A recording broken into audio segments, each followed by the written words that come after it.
رمضان مبارک، اللہ اکبر رمضان کریم، رمضان مبارک، رمضان کریم، رمضان مبارک، رمضان کریم، رمضان مبارک، رمضان کریم۔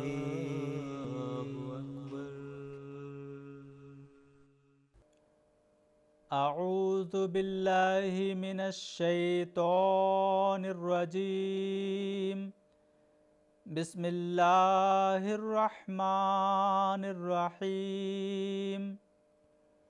ناظرین کرام، آج کے درس کا موضوع ہے ماہ رمضان اور محاسبہ نفس۔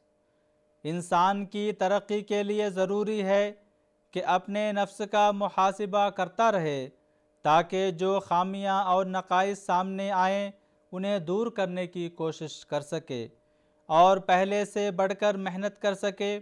اللہ تعالیٰ نے قرآن کریم میں انسان کو ہمیشہ اپنا محاسبہ کرتے رہنے کی تلقین کی ہے تاکہ وہ روزانہ قرب الہی کے میدان میں آگے ہی آگے بڑھتا جائے، جیسا کہ فرماتا ہے یا ایھا الذین آمنوا اتقوا اللہ ولتنظر نفس ما قدمت لغد، سورۃ الحشر آیت نمبر 19۔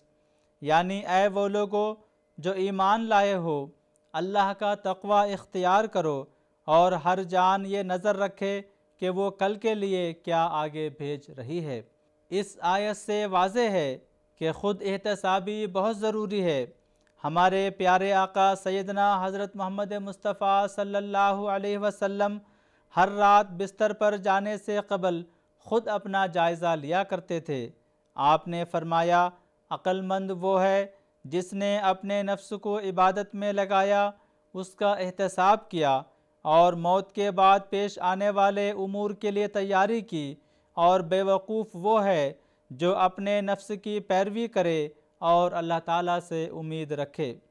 ترمذی باب صفت القیامہ۔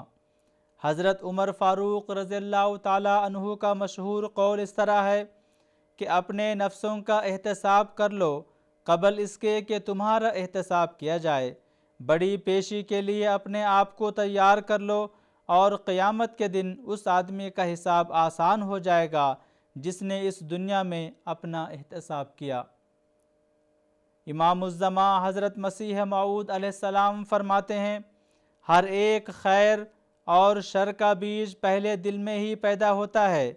اگر تیرا دل شر سے خالی ہے تو تیری زبان بھی شر سے خالی ہوگی، اور ایسا ہی تیری آنکھ اور تیرے سارے اعضاء۔ ہر ایک نور یا اندھیرا پہلے دل میں ہی پیدا ہوتا ہے اور پھر رفتہ رفتہ تمام بدن پر محیط ہو جاتا ہے۔ سو اپنے دلوں کو ہر دم ٹٹولتے رہو، اور جیسے پان کھانے والا اپنے پانوں کو پھیرتا رہتا ہے اور ردی ٹکڑے کو کاٹتا ہے اور باہر پھینکتا ہے، اسی طرح تم بھی اپنے دلوں کے مخفی خیالات اور مخفی عادات اور مخفی جذبات اور مخفی ملکات کو اپنی نظر کے سامنے پھیرتے رہو، اور جس خیال یا عادت یا ملکہ کو ردی پاؤ اس کو کاٹ کر باہر پھینکو، ایسا نہ ہو کہ وہ تمہارے سارے دل کو ناپاک کر دے اور پھر تم کاٹے جاؤ۔ ازالہ اوہام، روحانی خزائن، جلد 3، صفحہ نمبر 547 اور 548۔ رمضان المبارک میں محاسبہ نفس کا بہت زیادہ موقع فراہم ہوتا ہے، ایک سازگار ماحول میسر آتا ہے۔ تبھی تو آن حضرت صلی اللہ علیہ وسلم نے فرمایا کہ اگر لوگوں کو رمضان کی فضیلت کا علم ہوتا تو میری امت اس بات کی خواہش کرتی کہ سارا سال ہی رمضان ہو۔ اس پر بنو خزاعہ کے ایک آدمی نے کہا اے اللہ کے نبی، ہمیں رمضان کے فضائل سے آگاہ کریں۔ آپ نے فرمایا یقیناً جنت کو رمضان کے لیے سال کے آغاز سے آخر تک مزین کیا جاتا ہے۔ جب رمضان کا پہلا دن ہوتا ہے تو عرش الہی کے نیچے ہوائیں چلتی ہیں۔ الترغیب والترہیب، کتاب الصوم۔ ایسے عظیم الشان رمضان سے استفادہ کے لیے ضروری ہے کہ انسان بھی سارا سال اپنے نفس کو ٹٹولے اور محاسبہ نفس کرتا رہے کہ کون کون سی بدیاں پائی جاتی ہیں، کن کن خامیوں کو ہنوز دور کرنا باقی ہے۔ رمضان کے تعلق سے ایک مشہور حدیث ہے۔ حضرت ابو ہریرہ رضی اللہ تعالیٰ عنہ روایت کرتے ہیں کہ رسول اللہ صلی اللہ علیہ وسلم نے فرمایا، من صام رمضان ایمانا و احتسابا غفر له ما تقدم من ذنبہ، کہ جس شخص نے اپنے ایمان کی حالت میں اور محاسبہ نفس کرتے ہوئے رمضان کے روزے رکھے، اس کو اس کے گزشتہ گناہ بخش دیے جائیں گے۔ بخاری کتاب الایمان۔ قامہ کے معنی ہیں مستعدی سے کسی اہم کام کو کرنے کے لیے تیار ہو جانا، بس رمضان کی تمام ذمہ داریوں کو ادا کرنا اور اس کی تمام برکات اور فیوز کو سمیٹنے کے لیے صدق دل سے تیار ہونے کا مضمون ایک لفظ قامہ میں بیان فرما دیا۔ نیز اس کے ساتھ ایماناً و احتساباً کی شرط لگا کر اس مضمون کی اور زیادہ وضاحت فرما دی، یعنی روزہ دار اپنے ایمان کو قائم رکھتے ہوئے اور اس کے تمام تقاضوں کو پورا کرتے ہوئے روزے رکھے، ساتھ ساتھ اپنا محاسبہ بھی کرتا رہے کہ آیا وہ روزوں کا حق ادا کر رہا ہے یا نہیں، اور کہیں کوئی خامی یا کمی تو نہیں رہ گئی، کہیں ایسا تو نہیں کہ جسمانی مشقت اٹھانے کے باوجود روحانی طور پر کوئی فائدہ نہ پہنچا ہو۔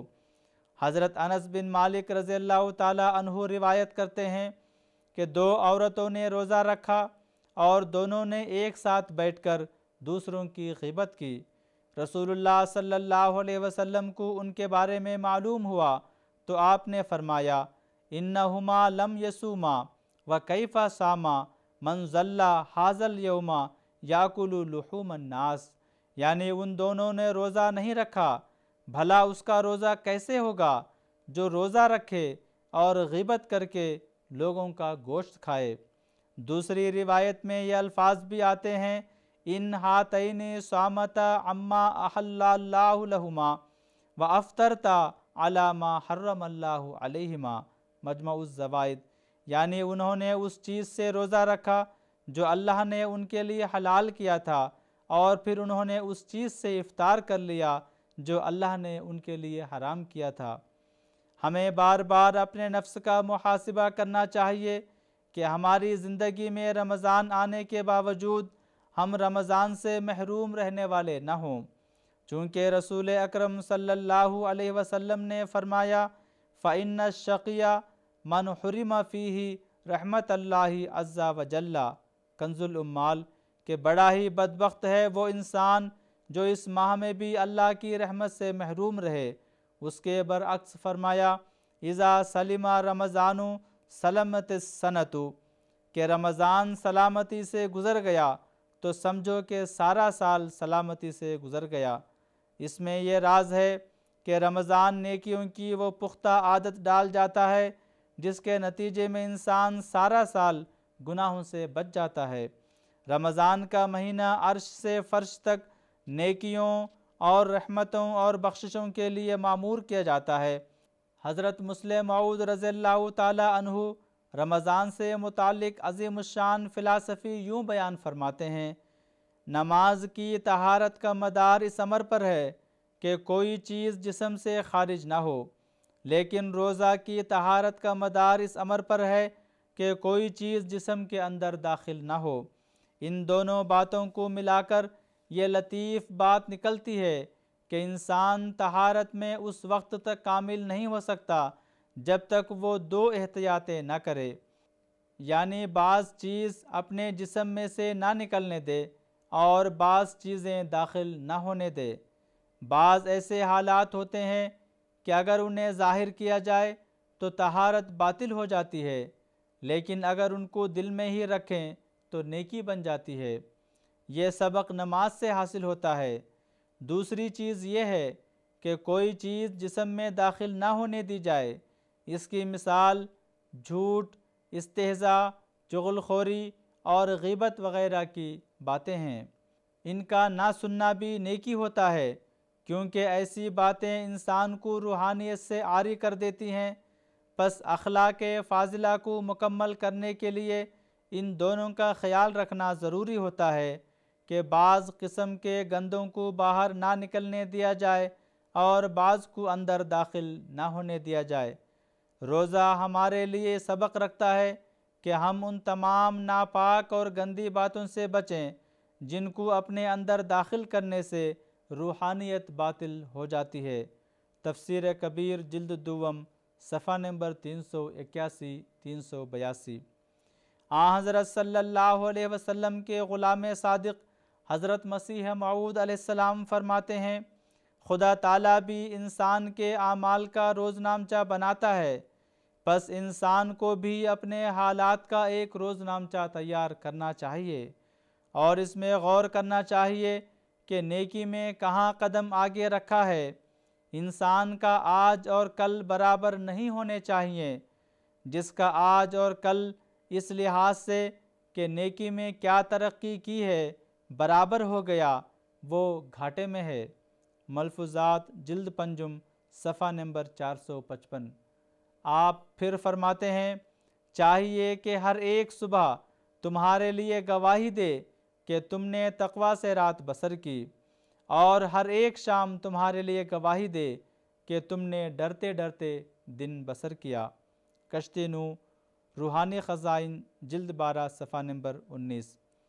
حضرت امیر المومنین خلیفۃ المسیح الخامس ایدہ اللہ تعالی بنصرہ العزیز فرماتے ہیں، روزے ایمان کی حالت میں اگر ہوں گے، روزے بھی رکھ رہے ہوں گے اور ایمان کی حالت میں رکھ رہے ہوں گے، جو رکھنے کا حق ہے وہ ادا کر رہے ہوں گے، اپنے نفس کا محاسبہ بھی کر رہے ہوں گے، اپنے آپ کو بھی دیکھ رہے ہوں گے، یہ نہیں کہ صرف دوسروں کی برائیوں پہ نظر ہو بلکہ اپنا بھی جائزہ لے رہے ہوں گے، اللہ تعالیٰ کے خاص بندے بننے والے ہوں گے تو پھر برکتوں سے فیض پانے والے ہوں گے۔ اللہ تعالیٰ ہمیں روزے کو تمام شرائط کے ساتھ رکھنے کی توفیق عطا فرمائے اور خالصتاً اللہ تعالیٰ کی خاطر روزے رکھنے والے ہوں، نہ کہ دنیا کے دکھاوے کے لیے۔